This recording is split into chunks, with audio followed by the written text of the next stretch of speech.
Bonne soirée, bonsoir plutôt, et bienvenue à l'Observatoire. Et je vais vous présenter un peu les actualités en astronomie. J'ai choisi un peu de thèmes très différents, très variés. Donc peut-être qu'il y a des choses qui vous intéressent pas du tout, peut-être qu'il y a des choses qui vous intéressent, j'espère.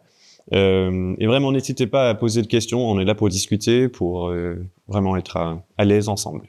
Donc, on va commencer avec le programme. Je vais vous présenter la première histoire d'une découverte d'un petit exoplanète, on dit un sous-Neptune froide, et on va rentrer plus dans les détails. Et après, on va regarder une galaxie noire où on va en fait pas d'étoiles, ce qui est un peu surprenant. Après, on a découvert un immense anneau de galaxies, donc une grande structure dans l'univers. Et la dernière partie, on va creuser un peu sur les poussières cosmiques dont je travaille un peu tous les jours. Donc, c'est parti, vous êtes prêts? Prêtes? Très bien. Donc, cette détection de exoplanètes rares, c'est une découverte qu'on a fait, c'est publié dans le journal Astronomie et Astrophysique, donc c'est un truc vraiment pour les spécialistes. Donc, ce graphisme-là, ça nous donne pas vraiment beaucoup d'informations, c'est juste une impression d'un artiste. Donc, juste pour récupérer un peu, réviser, on trouve les exoplanètes de manières très différentes, mais il y a deux manières de le faire principalement. Là, on utilise une méthode qui s'appelle vélocité radiale. Donc, en fait, on voit l'interaction gravitationnelle entre une étoile et son planète. Tout à fait comme les planètes dans notre système solaire tirent un peu sur le Soleil. Donc, on voit en fait que le Soleil bouge un peu pendant l'année.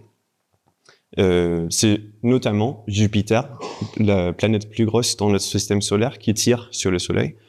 Mais donc, si on a une étoile, vous voyez bien, ouais. Si on a une étoile ici et une planète, tous les deux en fait font une espèce de danse autour d'un point virtuel qui s'appelle le centre de gravité.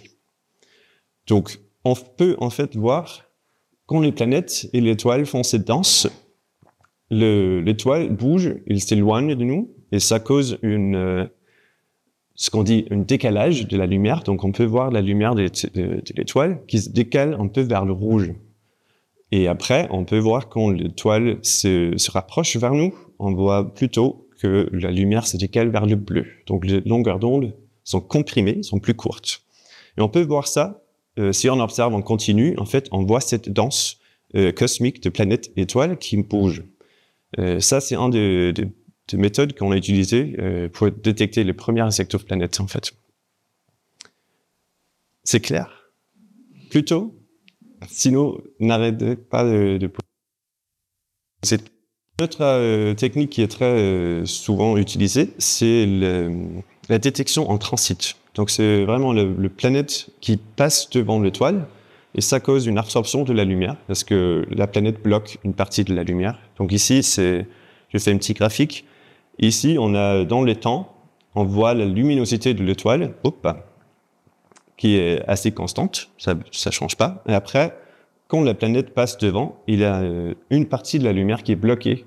Et cette partie qui est bloquée, ça nous donne un indice de la taille, en fait, de la planète par rapport à l'étoile. Donc, si on a une planète plus grande, on voit une absorption plus importante. OK? Et juste pour vous donner un exemple, ça passe aussi dans notre système solaire. On voit parfois Vénus, et Mercure aussi, mais Vénus c'est plus grand. On voit Vénus passer devant le Soleil. Et là, c'est une image de 2012, où ça se passait la dernière fois. Et on voit en fait, là j'ai pas il y a une animation sur Internet aussi, vous pouvez chercher sur YouTube, c'est sûr. Où on voit en fait, pendant une durée de quelques heures, Vénus passe devant le Soleil. Et donc, c'est tout à fait ce qu'on fait avec les exoplanètes aussi. Mais il peut aussi y avoir des autres phénomènes sur les étoiles. On va pas rentrer dans tous les détails, mais juste pour vous donner un exemple aussi du Soleil, on voit parfois des taches stellaires, ou dans ce cas-là, des taches solaires, qui sont aussi très importantes. En fait, c'est plutôt la même taille que Vénus, vous voyez, en projection, évidemment. mais ça donne à peu près la même absorption. Donc, comment savoir si, en fait, c'est une planète qui passe devant ou c'est juste une tache solaire? Vous avez des idées? Pardon? Le mouvement, oui. Donc, il y a un changement, en fait, de vitesse. Les planètes bougent plus vite que le Soleil ou l'étoile bouge. Donc, en fait, on peut voir ça. Si on regarde vraiment en détail, on voit les activités de toile quand il y a ces absorptions de tâches. Ça donne une période très longue, quelques vingtaines de jours en général. Donc, ça cause cette vague qu'on voit dans la luminosité. Et après, on a le passage d'une planète juste ici. C'est cette toute petite partie qui est très très vite en comparaison. Et donc, si on fait un zoom là-dessus, en fait, on voit la planète qui passe, tout comme je vous ai expliqué avant. Et en fait, dans ce cas-là, la planète passe devant le tache solaire, ou le tache stellaire en ce cas. Et donc, en fait, l'étoile devient un peu plus brillant parce que l'étoile bloque une tache qui est noire. Donc, c'est un peu bizarre. Mais on peut voir tout ça en détail quand on observe vraiment les détails. Ici, on voit les absorptions dans quelques pourcentages de la lumière qui disparaît. Et il peut aussi y avoir des autres phénomènes qui passent devant les étoiles, notamment le même événement qu'on a observé en Californie en 2012. C'est tout à fait une image vraie. C'est un avion qui est en train de décoller juste quand le Vénus passe devant le Soleil. Je trouve ça magnifique. Et vous pouvez aussi trouver le lien ici sur YouTube. C'est vraiment grosse chance. Et je sais pas si vous avez vu cette image aussi, juste parce que c'est drôle. Ça n'a rien à voir avec des exoplanètes. On va revenir. Je vous promets ça. Mais là, c'est le grand télescope qu'on est en train de construire au Chili, le ELT, Extremely Large Telescope. Et donc là, on le voit en fait devant le Soleil qui est en train de se lever dans le désert au Chili.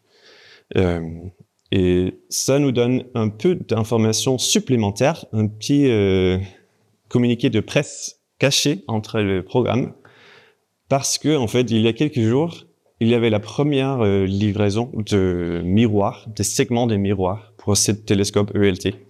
Donc, le télescope va être énorme, un diamètre de 39 mètres, le miroir principal. Et donc, on peut pas faire un miroir énorme de 39 mètres, ça va être super instable et hyper lourd. Donc, on fait 798 segments d'à peu près 1,50 m en diamètre.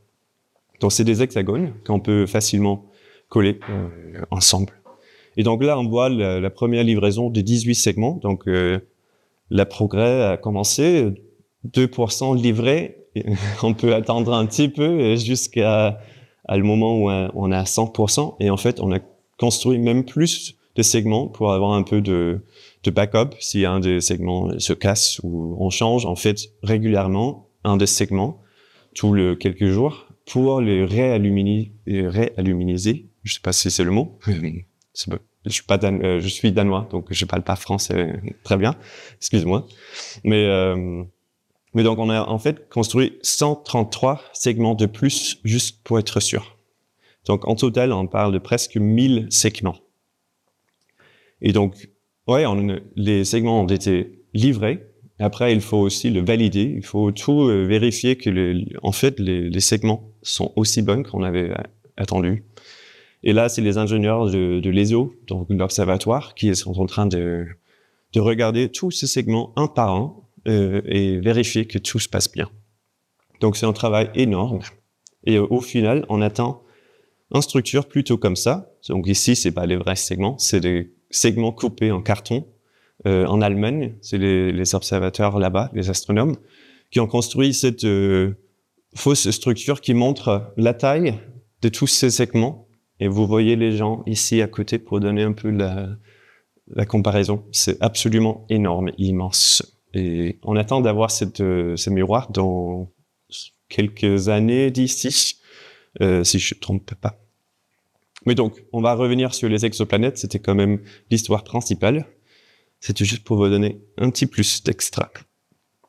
Donc, si une planète est grande et très proche de son étoile, c'est c'est très facile à trouver, soit parce que l'interaction gravitationnelle est plus forte, ou parce que l'absorption est plus grande quand elle est proche en projection.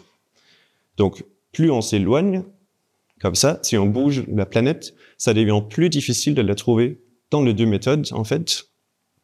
Ici, si on voit comme ça, donc là, c'est la direction vers la Terre, même si je suis plutôt à ce côté-ci. Si l'orbite de la planète est un peu inclinée, donc c'est pas il orbite pas le même plan qu'on regarde. En fait, ce qui passe, c'est quand nous on observe de ce côté-là, et on voit en fait pas du tout de transition. On voit pas de passage parce que la planète est trop inclinée, et elle passe pas devant l'étoile. Donc si la planète est trop loin de son étoile, on voit pas de passage en fait. Statistiquement, c'est moins probable. Et c'est pareil avec les petites planètes. C'est très difficile à trouver parce que c'est une absorption moins importante et aussi un effet gravitationnel moins important. Donc, plus une planète est petite et loin de son étoile, plus c'est difficile. Donc, pour mettre tout ça un peu dans un contexte global, ça explique pourquoi cette découverte est rare. Parce qu'ici, on voit toutes les planètes qui ont été étudiées en détail avec des mesures de masse. Donc, on voit la masse dans cet axe-là et la distance entre la planète et son étoile. Et il y a plusieurs manières. Donc, le Doppler, c'est la méthode de détection de vitesse radiale que je vous ai expliqué en premier. Et après, il y a les transits, c'est les points rouges et verts. Donc, tous les autres, on va pas discuter. Si vous êtes intéressé, on peut en parler après. Mais donc, pour nous, ce point-là, c'est l'exoplanète qui a été découvert récemment. En fait, c'est pas récemment. Il a été étudié pendant 25 ans, je crois, pour avoir assez de données pour vraiment voir les absorptions et dire, ouais, c'est vraiment une planète là, c'est conséquent, c'est la même fréquence d'orbite. Donc, on a trouvé cette planète qui est, vous voyez, presque le même masse que Neptune ou Uranus dans notre système solaire, mais plus que 10 fois plus proche de son étoile. Okay. Et donc c'est ça, en fait, qui nous permet d'étudier l'atmosphère dans des conditions assez nouvelles. Donc il n'y a pas beaucoup de points rouges qui sont assez proches, assez loin de son étoile et assez petite masse. Donc, en fait, c'est la première fois qu'on peut étudier l'atmosphère de cette exoplanète qui nous donne des indices nouvelles. Et pour vous expliquer un peu plus, c'est JWST qui rentre dans les équations-là. Vous avez bien sûr dormi les derniers 2 ans. Donc, ce que JWST nous permet, c'est des observations à très grande longueur d'onde et avec une précision jamais vue. Donc, ici, c'est des modèles, c'est pas des vraies données, mais c'est des modèles pour donner un peu le point de vue théorique. Donc, les planètes dites Jupiter chaudes, c'est des planètes très très massives qui sont très proches de leurs étoiles. Et comme je vous ai dit, c'est très facile de les voir. Donc, il y a une très grande nombre de planètes avec ces propriétés-là.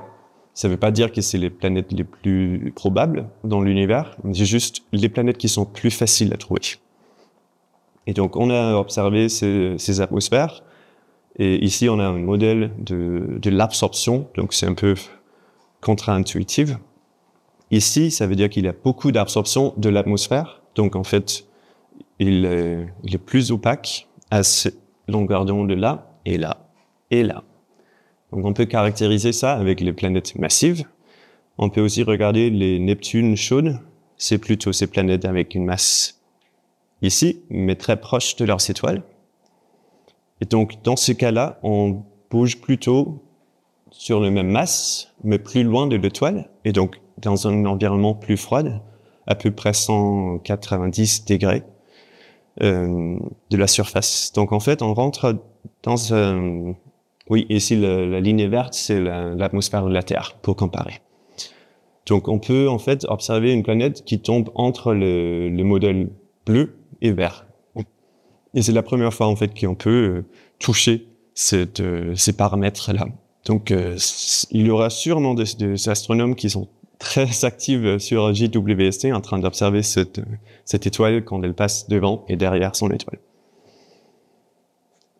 Est-ce qu'il y a des questions sur ce thème? N'hésitez pas, vous pouvez aussi, si vous pensez quelque chose, vous pouvez demander après, ou pas de souci. Sinon, on va regarder l'histoire numéro 2. Ça vous va? Excellent. Comme je dis toujours à mes étudiants, quand je veux changer quelque chose ou quoi que ce soit, je dis le consentement, c'est quand même important. Donc, il faut toujours demander à son public si on peut dépasser quelque chose. Alors, histoire numéro 2, c'est la découverte d'une étrange galaxie sans étoiles visibles. Et donc, ici, on a aussi mis peut-être la première galaxie primordiale, et on va rentrer un peu là-dessus plus tard. Mais donc, tout d'abord, ça, c'est pas une image de vrai, c'est encore une impression d'un artiste, une illustration qu'ils ont fait quand ils ont observé cette galaxie avec le télescope qui s'appelle Green Bank Observatory aux États-Unis. Là, on voit une image de c'est un télescope radio, donc en fait, une immense antenne, et vraiment immense. Ce télescope a un diamètre de 100 mètres. C'est le télescope le plus grand de radio. En fait, c'est le plus grand qu'on peut bouger, parce que vous voyez, il a des structures, donc on peut faire une rotation de ce télescope et on peut aussi pointer. Donc, c'est vraiment un instrument immense. Et ce qui est très drôle dans cette histoire, c'est en fait, c'est une détection par erreur. Ils avaient pointé le télescope aux mauvaises coordonnées. Ils ont commencé à observer et ils se sont dit « Ah mince, on n'est pas bien là ». Mais ils ont quand même reçu de la lumière en radio. Donc, il y avait une détection de quelque chose, mais on n'attendait pas du tout ça. Et donc, ils se sont questionnés, mais qu'est-ce que ça, cette émission en radio? Et on voit rien d'autre que ça. Donc, pour avoir un peu le contexte, les galaxies que vous connaissez, c'est plutôt ça, en général. C'est comme ça, on voit les galaxies, c'est la lumière des étoiles. On voit les structures, les spirales et tout ça. Et donc ici, c'est le groupe de 3 galaxies, M81, son voisin M82, et ici, un tout petit galaxie NGC 3077. M82, vous le connaissez peut-être plutôt comme ça. C'est une image un peu plus claire et plus en détail. Et donc, c'est comme ça, en général, on trouve les galaxies, on voit l'émission des étoiles. Parce que les galaxies, c'est principalement des étoiles. Et donc, si on observe la même région en radio, là, c'est une émission à 21 cm, ça correspond à une transition en hydrogène neutre. Et donc, ça nous permet, en fait, d'observer le gaz qui est aussi dans les galaxies. Donc ici, on voit les structures, mais en gaz. Donc ça, c'est l'émission de l'hydrogène neutre. On voit à peu près la même image. On voit M81, M82 et NGC 3077. Et tout le gaz qui est entre les galaxies, parce qu'ils sont en train de merger, en fait, de fusionner.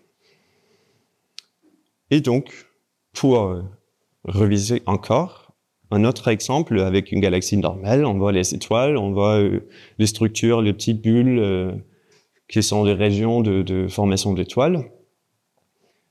Ici, au milieu, on voit superposer l'émission à 21 cm, donc encore le gaz neutre qu'on observe en radio. Et puis, avec un télescope radio, on observe toujours plusieurs fréquences en même temps. C'est un peu comme votre radio. Si vous écoutez, vous pouvez tourner ou faire tuner les fréquences que vous voulez observer ou écouter. Mais on reçoit toutes ces informations en même temps. Et tout à fait, quand on observe en radio, c'est le même schéma. On observe plusieurs fréquences en même temps.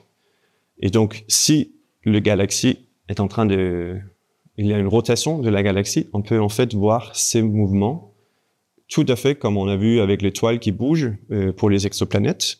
Ces mouvements de la galaxie, on l'observe aussi en radio. On voit un changement de fréquence, de longueur d'onde, qui correspond à un décalage en vitesse. Donc ici, les parties bleues de la galaxie, c'est les parties de la galaxie qui sont en train de bouger vers nous. Et la partie rouge, c'est les parties qui s'éloignent de nous. Donc on voit effectivement que cette galaxie tourne autour d'elle-même. Ce que on attend, notre Voie lactée, il fait pareil. Et donc, ce qui est étonnant dans ce cas-là, c'est en fait, on observe cette partie-là, on observe l'empreinte radio, on voit la rotation d'une structure qui est très dense, en gaz neutre, mais on voit pas du tout l'émission d'étoiles qui va avec. Donc c'est assez surprenant et on va sûrement regarder plus en détail, plus en profondeur avec plusieurs télescopes pour chercher ces étoiles parce qu'il y aura sûrement quelque chose. Et donc c'est ça qui nous donne l'indice que c'est une galaxie primordiale. Ça veut dire qu'il n'a pas eu beaucoup de formation d'étoiles, il n'a pas eu beaucoup de supernovas, donc il n'y a pas beaucoup d'éléments chimiques lourds. Donc c'est plutôt une galaxie qui a survécu. Il a vécu seul, il n'a pas eu beaucoup d'interactions tout le long de sa vie. En fait, il est resté un peu flou comme ça, donc il forme pas d'étoiles et on sait pas très bien pourquoi. Donc il faut peut-être s'il y a plusieurs galaxies comme ça, comme cette galaxie-là, elle a été trouvée par erreur, tout à fait accidentelle. Donc on peut attendre qu'il y a plus de galaxies comme ça, et si on observe plusieurs galaxies comme ça, en fait, il faut peut-être changer nos modèles de formation et évolution de galaxies.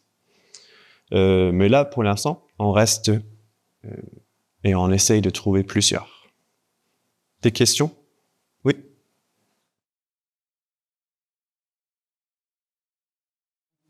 Parce qu'elle est trop massive, en fait. C'est pas juste... Et on voit aussi la distance. Donc, c'est pas quelque chose dans la Voie lactée. Et c'est trop grand pour être juste une nuage dans l'espace. Et il y a aussi cette rotation de la structure elle-même. Donc, on voit tous les indices d'une structure galactique. Et c'est tout à fait les signatures qu'on attend d'une galaxie. Sauf l'émission des étoiles. Donc c'est assez surprenant. Oui.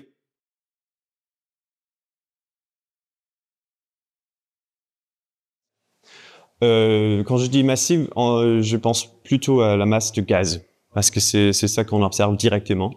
Après, la matière noire, c'est quelque chose qu'on observe indirectement, grâce en fait à cette rotation. Donc on peut aussi faire des modélisations de la masse entière. On dit la masse dynamique. Mais pour ce que j'ai trouvé, on n'a pas encore fait ces analyses-là. C'est vraiment juste les astronomes ont dit on a trouvé ça par erreur. Voilà, faites avec ça ce que vous voulez. D'autres questions? Sinon, on passe à l'histoire numéro 3. Alors, c'est parti, numéro 3. Cette structure d'un un anneau gigantesque dans l'espace. Donc ici, c'est une histoire de Alexia Lopez, en fait une étudiante en thèse en Angleterre, qui a trouvé cette structure énorme d'un anneau de galaxie. Et en rouge, elle a aussi trouvé, il y a quelques ans, je crois que c'était en 2021, elle a aussi trouvé une arc gigantesque. Donc ces deux structures énormes remet un peu en question nos modèles de l'univers, en fait, de notre cosmologie. On va rentrer plus en détail. Juste pour vous donner un peu, quand je dis gigantesque, c'est vraiment gigantesque. Ici, le diamètre de cet anneau est 13 000 fois plus grand que la taille de la Voie lactée. Donc, notre galaxie entière peut être 13 000 fois ici. C'est assez étonnant. Et toutes ces structures est à une distance de à peu près 9 milliards d'années-lumière. Donc, c'est vraiment des distances et des structures complètement incompréhensibles. Même pour nous les astronomes, on s'habitue un peu à parler avec des numéros énormes, Mais en fait, on oublie souvent que vraiment c'est immense, gigantesque. Donc, pour comprendre comment ils ont trouvé ça, parce qu'en fait, ils n'ont pas mesuré les galaxies dans cet anneau, ils n'ont pas vu les émissions d'étoiles. Encore, c'est un peu les galaxies fantômes qu'on observe grâce à une technique qui s'appelle spectroscopie en absorption. Donc, on va revenir sur cette technique plus tard aussi. Mais le principe, c'est qu'on observe des sources qui sont très, très brillantes et très lointaines. Ici, c'est les quasars. Vous savez ce que c'est un quasar? Non. Donc, les quasars, c'est des trous noirs supermassifs dans des galaxies où il y a une accrétion. Donc, il y a des gaz ou des étoiles, des matières qui tombent sur le trou noir. Et cet effet gravitationnel de choses, de matières qui tombent sur le trou noir, fait briller, ça chauffe toutes les matières autour du trou noir. C'est pas comme dans les bandes dessinées peut-être où quelque chose est attiré un peu comme comment dire ça, un aspirateur. C'est pas comme ça les trous noirs marchent. Il a un effet gravitationnel. En fait, les matières tournent autour autour du trou noir. Et tous ces compressions de gaz et les choses qui tombent sur le trou noir fait une émission immense. Donc, ces sources sont très, très brillantes et on peut les voir à des distances énormes aussi. Donc, on peut trouver ces quasars dans l'univers et moi, je travaille là-dessus tous les jours. Et on essaie de regarder les spectres. Donc, on observe toutes les longueurs d'onde qu'on peut. Et parfois, on va des absorptions à quelques longueurs d'onde précises. On va rentrer plus en détail plus tard. Mais là, c'est juste pour vous donner une impression. Donc, s'il y a une galaxie entre nous et cette quasar, on voit en fait le gaz de cette galaxie qui absorbe un peu de la lumière. Et comme ça, on voit cette absorption. Tout à fait comme l'exoplanète qui passe devant son étoile. On voit les galaxies qui passent, c'est pas vraiment qui passent parce qu'on ne voit pas cet aspect temporel, mais on voit l'absorption d'une galaxie qui est devant le quasar. Et donc on fait ça plusieurs fois et un peu partout sur le ciel. Et c'est comme ça qu'Alexia, elle a trouvé cette structure. En fait, les points bleus là, c'est des quasars qui ont des absorptions à la même distance. Et donc c'est ça qui donne cette impression dans l'anneau. Et on va sûrement essayer de trouver les galaxies qui sont responsables pour cette absorption. Et donc, pourquoi c'est important? C'est parce qu'on a des modèles, notre cosmologie, notre vision de comment l'univers se forme et s'évolue, est basée sur un principe cosmologique qui veut dire que l'univers a de grandes échelles, est homogène et isotrope. Et donc, ici, pour vous donner un peu de clarification, c'est des mesures de galaxies dans l'univers par la mission DESI. Donc, c'est un instrument aux États-Unis qui mesure la distance à des galaxies, des millions de galaxies. Et donc ici, tous les points, c'est une galaxie dans l'espace où on a mesuré la distance. Et donc ça donne cette graphique assez jolie, je trouve. Il y a parfois des régions qu'on peut pas observer. Ici, c'est les voies lactées en fait qui bloquent le point de vue du ciel, donc on peut pas observer les galaxies derrière le disque de la voie lactée. Et ici, il y a aussi des incomplétudes parce qu'on n'a pas eu assez de temps pour faire les mesures de distance de toutes les galaxies. Mais nous, ici au CRAL, on a contribué à un instrument qui sera lancé au Chili l'année prochaine pour faire tout à fait ça, pour mesurer les distances des quasars et des galaxies dans l'univers, pour compléter cette graphique. Mais donc, qu'est-ce que ça veut dire que l'univers est homogène? Ça veut dire qu'on atteint à peu près la même distribution de masse dans toutes les régions de l'espace. On peut peut-être plutôt penser si on pense à une pizza, je sais que c'est un peu trichant là, on a faim, au moins moi. Donc, si vous imaginez une pizza, on veut plutôt qu'il y ait la même répartition de tous les ingrédients partout. Ouais. On a plutôt ça en tête.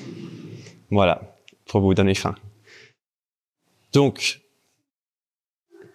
c'est ça. Donc, quand on est dans un endroit précis, dans cette galaxie pizza, il n'y a pas forcément la même distribution d'olives, de pepperoni et de fromage.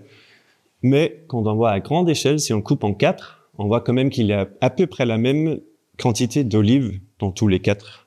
On espère bien, sinon il y aura quelqu'un qui crie « Pourquoi il y a plus d'olives des autres parties ?»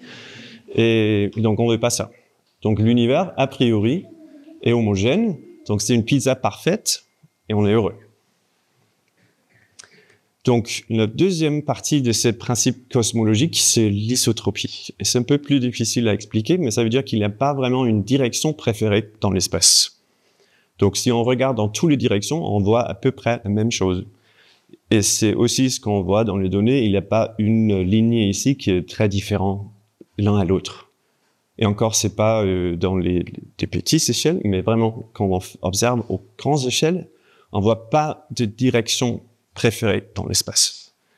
C'est un peu comme là, si on est au sommet là d'un volcan et il n'y a rien autour, tout est plat, on voit, si on est là et on tourne, on voit tout à fait les mêmes choses autour du volcan, donc il n'y a pas une direction préférée quand on est au-dessus.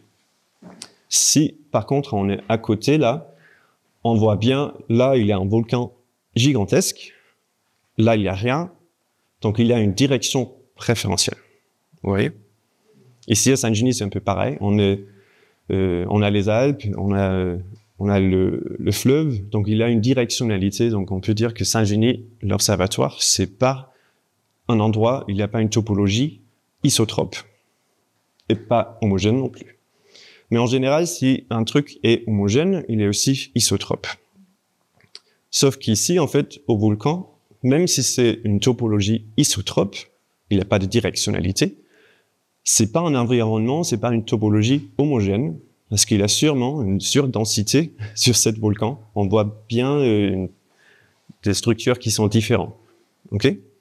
Donc quand on dit que l'univers est isotrope et homogène, en même temps, ça veut vraiment dire que c'est comme une pizza. Si on n'est pas vraiment au bas, si on est au milieu, il n'y a pas de directionnalité, il y a des ingrédients distribués partout, n'importe où on regarde. Ok? C'est ça le principe cosmologique. Et donc, pourquoi c'est important pour cette histoire? C'est parce que dans ce modèle de homogène, qui est homogène et isotrope, on n'attend pas vraiment à avoir des structures assez gigantesques, assez structurées, parce que ça fait, en fait, bon, c'est plus homogène s'il y a trop de structures comme ça, et ça donne aussi une directionnalité. Si toutes ces structures, comme là, on voit deux structures gigantesques, très proches, ça donne aussi une directionnalité vers, je crois que c'est le Bouvier en français, la constellation-là, Arcturus.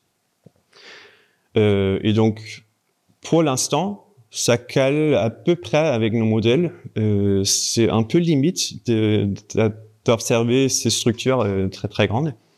Et donc, si on commence à avoir plusieurs structures comme ça va vraiment remettre en question ce principe de homogénéité et d'isotropie.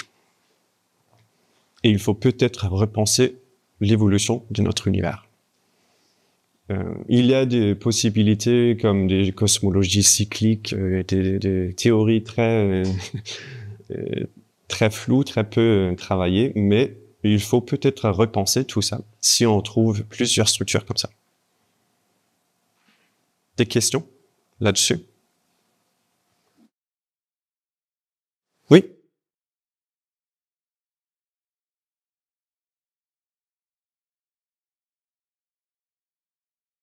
Donc, dans ces cas-là, quand on a observé en absorption, on voit les raies d'absorption très précises. En fait, donc on voit le gaz et on sait que le gaz absorbe à des longueurs d'onde très précises. En fait, on va revenir tout de suite, mais c'est ce schéma-là, en fait, on voit que les spectres de gaz de différents atomes absorbent à des longueurs d'onde très spécifiques, et on les connaît de laboratoire ici sur Terre. Et donc, comme l'univers s'expande, il y a toujours une vitesse des galaxies qui s'éloigne de nous. Et plus une galaxie est loin de nous, plus elle bouge vite. C'est ça l'expansion de l'univers. Donc en fait, on peut voir cette vitesse qui change, un décalage. Donc on voit un décalage de cette raie d'émission vers le rouge, parce que c'est les galaxies qui s'éloignent de nous. Et quand on mesure ce décalage, ça nous donne aussi la distance, en fait, parce que ça nous donne la vitesse d'expansion. Et comme la distance, c'est un peu compliqué, j'avoue. Si vous avez des questions, si c'est pas clair, n'hésitez pas. Mais comme la distance d'une galaxie est proportionnelle avec son distance, avec sa vitesse, on peut mesurer la vitesse et déduire la distance. Ça a un peu du sens? Pas du tout.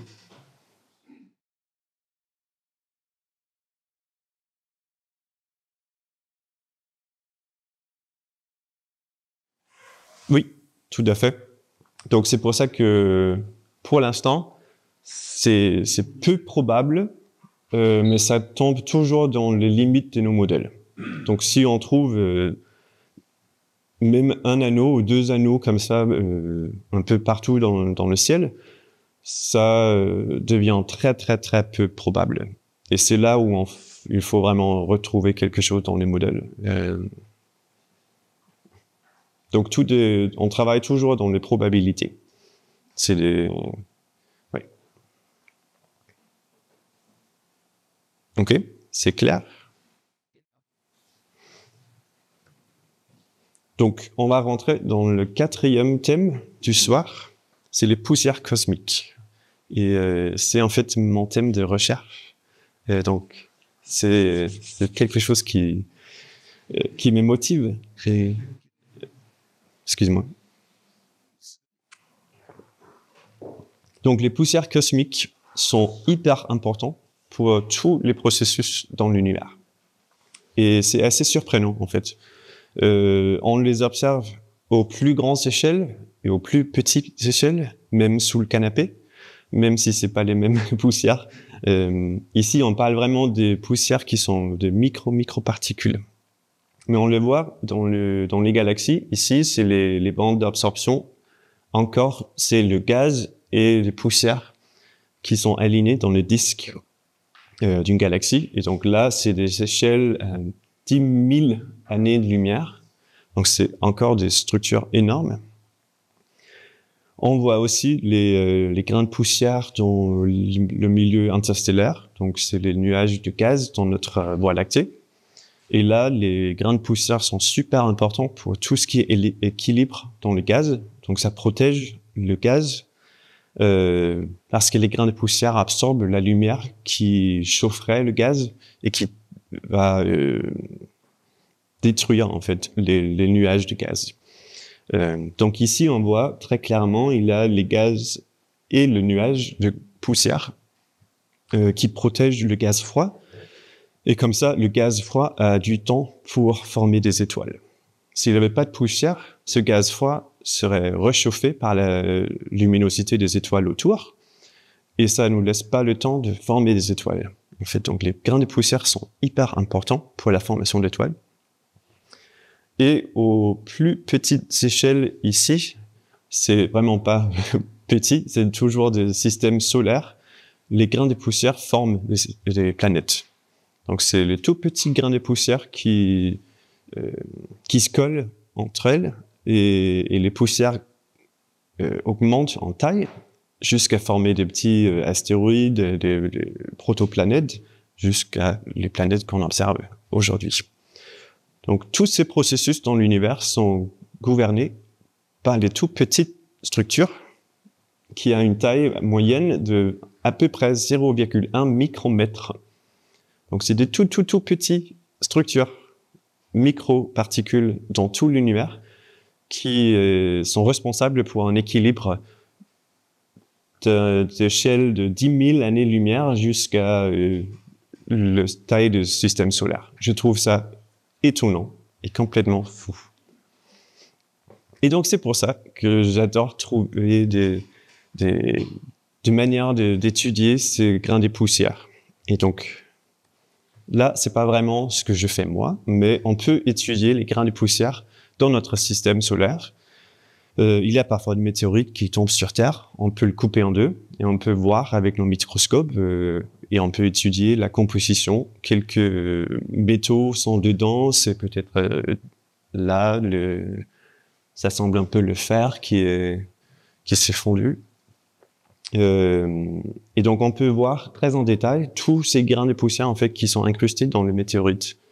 On peut aussi envoyer des sondes sur Mars ou sur la Lune, on a déjà fait, pour aussi mesurer la composition des comment dire ça des minéraux sur Mars ou sur la Lune, aussi sur Terre, on fait ça. Et je trouve toujours super cool la mission Stardust. Je sais pas si vous en avez entendu parler. C'était une mission, en gros, c'était une grosse raquette de tennis qu'on avait envoyée dans l'espace pour capturer. On a fait quelques orbites comme ça pour capturer de tout petits grains de poussière. Et après, on a renvoyé cette raquette cosmique sur Terre. On l'a retrouvée dans la mer Atlantique. Et on a repris cet échantillage de grains qui étaient dans cette raquette. On a étudié ces grains qui n'ont pas été touchés par l'atmosphère dans le laboratoire. C'est ça le problème avec les météorites, parce que quand ils tombent sur Terre, ils brûlent un peu. Et donc, c'est pas vraiment des conditions pristines, primordiales. Donc, cette mission-là, je trouve géniale, mais très difficile à faire.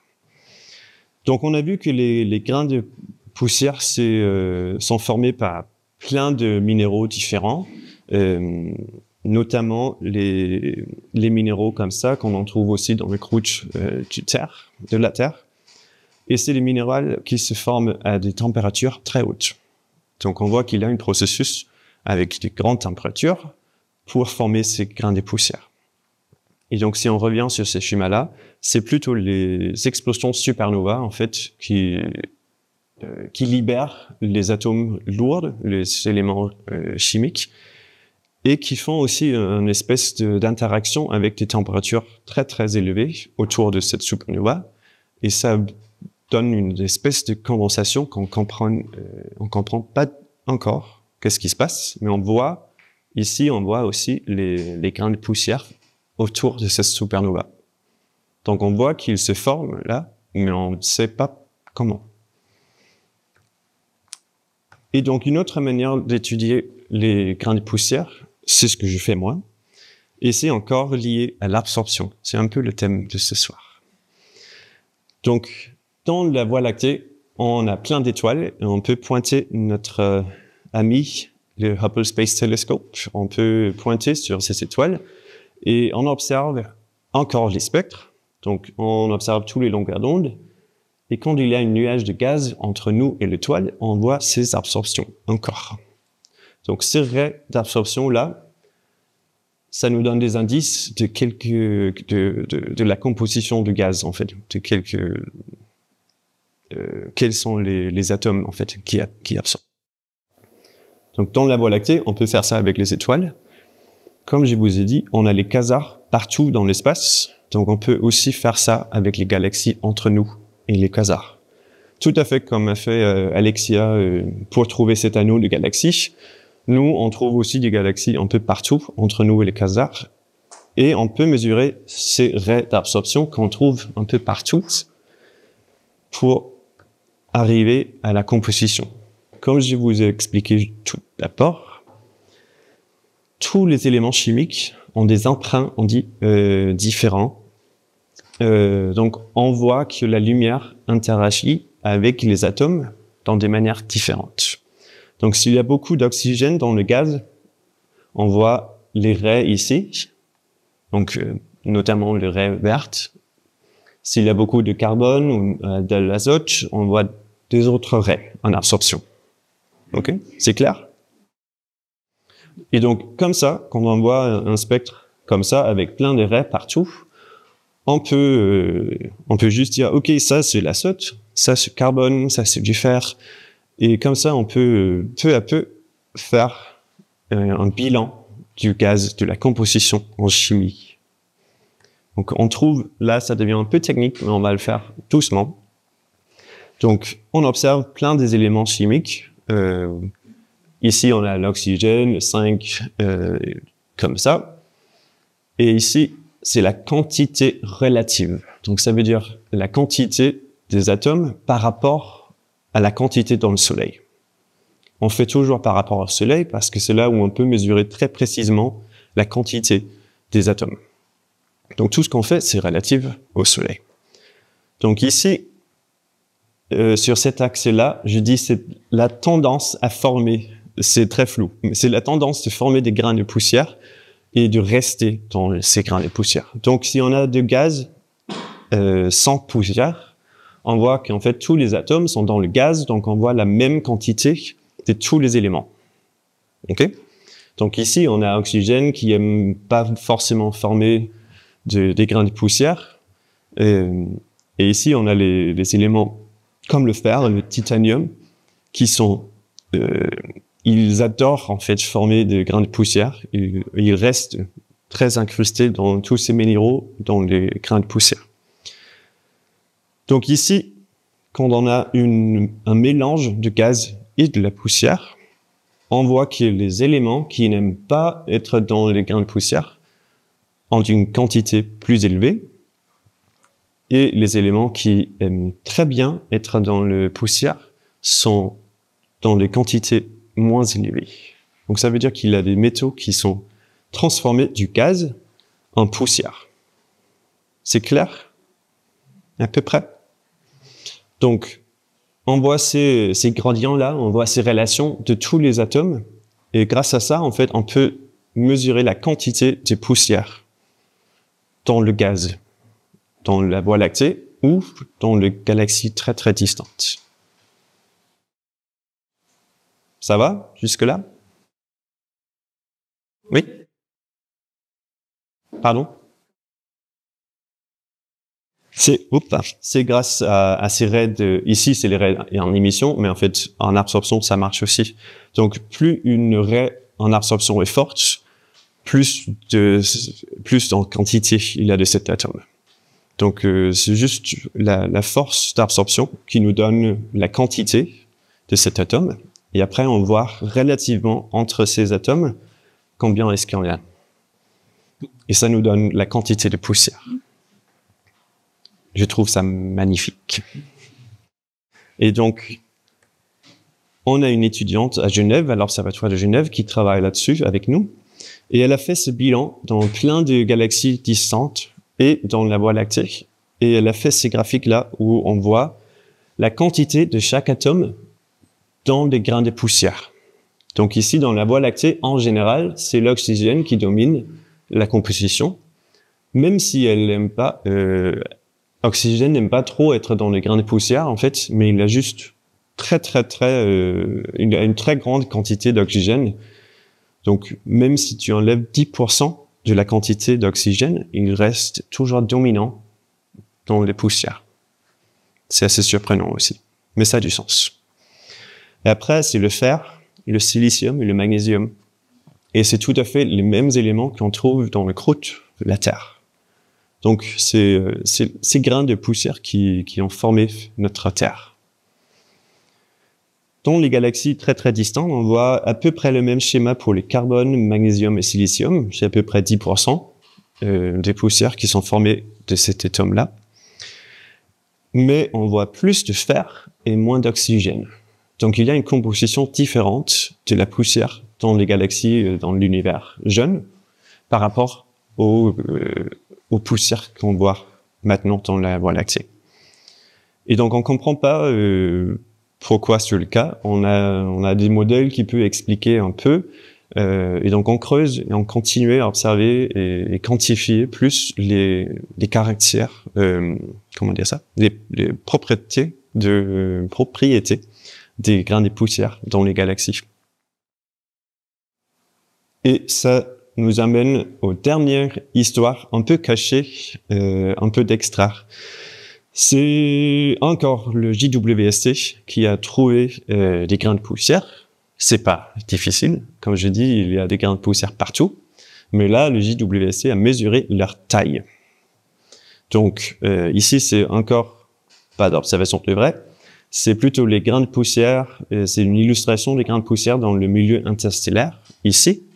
Donc c'est ces grains de poussière que moi j'observe dans mes observations des atomes. On voit ce mélange de gaz et poussière.